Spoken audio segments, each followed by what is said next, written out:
जय श्रीमन नारायण, जय श्रीमन नारायण, जय श्रीमन नारायण।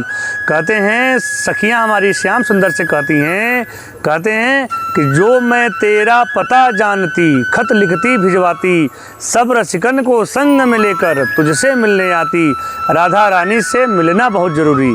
कहते हैं हमारे श्याम सुंदर से गोपियाँ कि अगर आपका पता मैं जानती होती, अगर मैं आपके विषय में जानती कि आप कहाँ पर रहते हैं, तो इन सभी रसिकों को लेकर के मैं आपके धाम पे आती और आपसे मिल कर के अपने मन के भाव सुना करके आपके चरणों में अपने को समर्पित कर देती।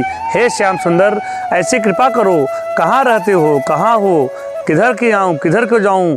इस जो माया का जाल फैला हुआ है हमारे आपके बीच में, उस माया के जाल को ख़त्म कर दीजिए।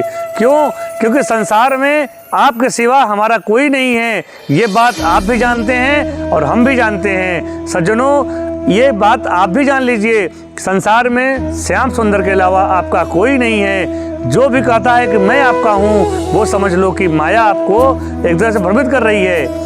संसार में जो भी कहता है कि मैं आपका हूँ, समझ लीजिए कि वो कहीं न कहीं आपसे अपना स्वार्थ पूर्ण करने के लिए बोल रहा है।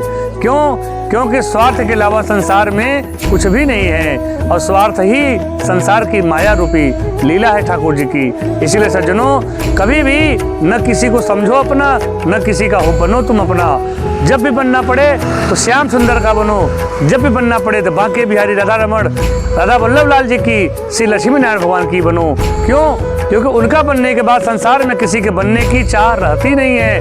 और कहते हैं ना कि संसार में जब किसी की कोई चाह न रह जाए तो वही उसी की वाह होती है। क्योंकि कामनाओं का कभी अंत नहीं होता, एक पूरी होते ही दूसरी खड़ी हो जाती हैं। सज्जनों, जब भी ठाकुर जी कृपा करते हैं तो पहले कामनाओं का अंत करते हैं, फिर सगे संबंधियों से रिश्ता तोड़ देते हैं। उसके बाद जाकर के संसार सागर में जब कोई नहीं बचता तुम्हारा, तब जाके श्याम सुंदर तुम्हें अपना लेते हैं। और जब अपनाते हैं तो संसार में फिर तुम्हारे अंदर कामनाएं नहीं रह जाती।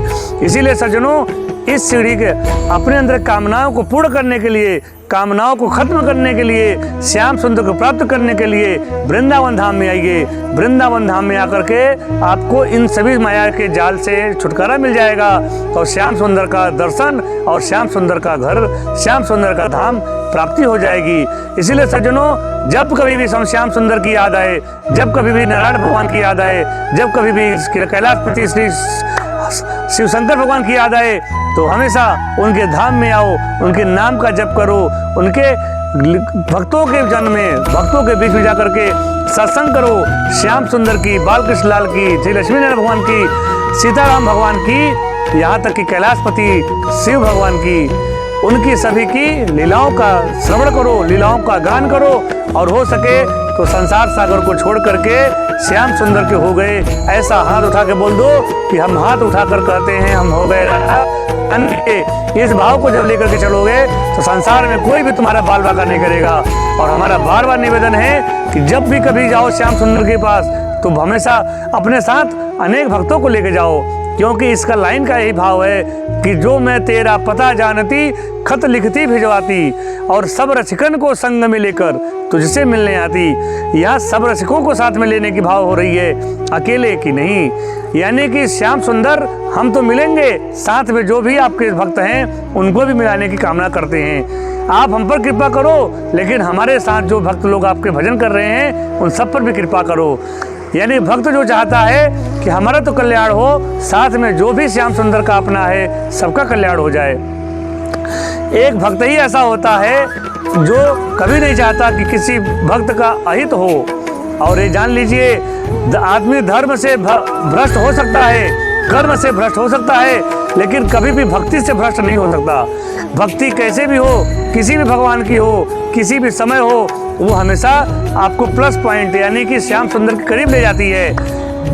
भक्ति करने वाले व्यक्ति का कभी भी अहित नहीं होता।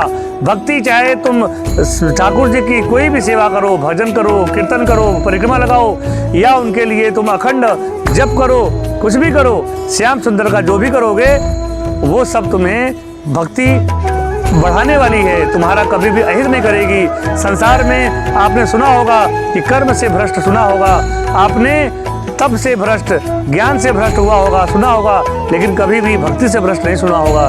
इसलिए सज्जनों, आपसे विनम्र निवेदन हमारा कि जब भी ठाकुर जी बुलाएं तो श्याम सुंदर के पास आओ, और संसार सागर में जब भी तुम्हें दुख मिले तो उस श्याम सुंदर का याद करके उनके सामने आकर के उनसे बोलो अहम शरणं गच्छामि, यानी श्याम सुंदर हम आपके चरणों में अपने को समर्पित करते हैं। इस भाव को जब आप कहोगे तो श्याम सुंदर दोनों बाहें फैला करके आपका स्वागत करेंगे और आपको ब्रज धाम में वास दे देंगे। इसीलिए सज्जनों, जब कभी भी आइए तो 6399333376 पर कॉन्टैक्ट करिए।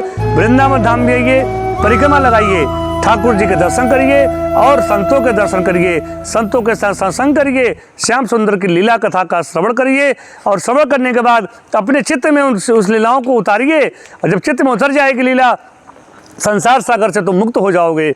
इसलिए सज्जनों, संसार से जो बंधा होता है उसे बंधन कहते हैं, और संसार से जो मुक्त हो जाए उससे मुक्ति कहते हैं। इसीलिए कहते हैं कि संसार से अगर मुक्त होना हो तो एक ही तरीका है कि उस श्याम सुंदर को स्वीकार कर लो, श्याम सुंदर के तुम हो जाओ। इसीलिए सज्जनों, जब कभी भी आओ तो वृंदावन धाम में आओ, श्री नारायण धाम आश्रम में आओ, भजन करो और भजन करके श्याम सुंदर को प्राप्त कर लो।